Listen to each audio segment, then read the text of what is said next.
কিশোরগঞ্জ ঢাকা মহাসড়কে এক ভয়াবহ সড়ক দুর্ঘটনা। নারী শিশুসহ একাধিক ব্যক্তি আহত, ধুমড়ে মুচড়ে গেল অটোরিকশা। কিশোরগঞ্জের কঠিয়াদী উপজেলা আসমিতা বাজার এলাকায় আজ বেলা আনুমানিক ৩টা ৩০ মিনিটের দিকে এই ভয়াবহ সড়ক দুর্ঘটনা ঘটেছে। প্রত্যক্ষদর্শীদের তথ্য অনুযায়ী কিশোরগঞ্জ থেকে ঢাকাগামী একটি যাত্রীবাহী বাস আসমিতা বাজারে ইউসুফ আলী হোটেলের সামনে একটি অটোরিকশাকে সজোরে ধাক্কা দিলে এই দুর্ঘটনা ঘটে। ধাক্কার তীব্রতা এতটাই ভয়াবহ ছিল যে অটোরিকশাটি মুহূর্তেই দুমড়ে মুচড়ে যায়। দুর্ঘটনার সময় অটোরিকশার চালকসহ একাধিক যাত্রী অবস্থান করছিল। সংঘর্ষের পর যাত্রীদের মধ্যে চিৎকার আর্তনাদ শুরু হলে স্থানীয় লোকজন দ্রুত ঘটনাস্থলে ছুটে আসেন এবং উদ্ধার কাজ শুরু করেন। স্থানীয়দের সহযোগিতা আহতদের উদ্ধার করে চিকিৎসার জন্য কটিয়াদী সদর হাসপাতালে পাঠানো হয়।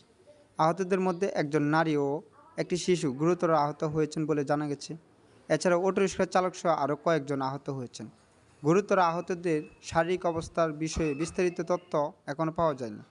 এই ঘটনার ফলে কিছু সময় মহাসড়কে যান চলাচল বিঘ্ন সৃষ্টি হয়। ঘটনাস্থলে জনতার ভিড় জমে যায়।